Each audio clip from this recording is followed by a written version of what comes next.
সকালের ফ্লাইটে ঢাকা থেকে উড়ে এসেছেন সিলেটে। এসেই সিলেট আন্তর্জাতিক স্টেডিয়াম সংলগ্ন আউটার স্টেডিয়ামে অনুশীলন করেছেন। মোসাদ্দেক হোসেন এই বিপিএলে এখন ঢাকা ক্যাপিটালসের ক্রিকেটার। গত মৌসুমে দুর্দান্ত ঢাকার অধিনায়ক ছিলেন মোসাদ্দেক। তবে এবার প্লেয়ার্স ড্রাফটে কোনো দলই তাকে নেয়নি।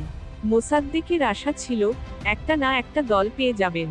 সেই দল নায়ক শাকিব খানের ঢাকা ক্যাপিটালস, যার কোচ খালেদ মাহমুদ। শুরুতে দল না পেলেও মোসাদ্দেক যে আশাবাদী ছিলেন, সেটি বলেছেন আজ সিলেটে তার প্রথম অনুশীলন শেষেও।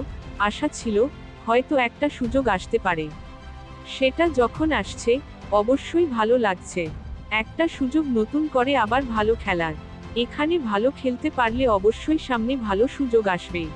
কিন্তু মোসাদ্দেক যে দলে শেষ পর্যন্ত নাম লেখালেন, এবারে বিপিএলে এখন পর্যন্ত 3 ম্যাচ খেলে 3টিতেই হেরেছে। বিপিএল সিলেটে আসার আগে মিরপুর শেরেবাংলা স্টেডিয়ামে হওয়া বিপিএলের প্রথম অংশে কোনো জয় না পাওয়া একমাত্র দল তারা। তবে মোসাদ্দেক আশা দেখাচ্ছেন, একবার মোমেন্টাম পেয়ে গেলে ঘুরে দাঁড়ানোটা কঠিন হবে না তার ফ্র্যাঞ্চাইজির জন্য। দল হিসেবে ঘুরে দাঁড়ানোর সুযোগ তৈরি হয়ে যাবে আমার মনে হয়। যদি আমি সুযোগ পাই, আমার ইচ্ছা আছে দলকে শতভাগ দেওয়ার। বিপিএলের গত আসরটা একদমই ভালো যায়নি মোসাদ্দেকের। 9 ম্যাচে রান করেছিলেন মাত্র 91। তার চোখে অবশ্য এতে কোনো অস্বাভাবিকতা নেই। একজন খেলোয়াড়ের একটা বছর বা মৌসুম খারাপ যেতেই পারে। ওটা নিয়ে আমি একদমই চিন্তিত নই। আমি চিন্তা করছি, এখানে যতটুকু ভালো খেলব, পরবর্তী দরজাগুলো খুলবে।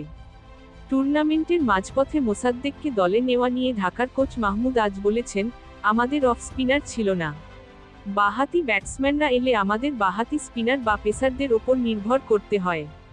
সে আশায় বৈচিত্র্য এলো বোলিংয়ে। টিম কম্বিনেশনের জন্যই এটা প্রয়োজন ছিল।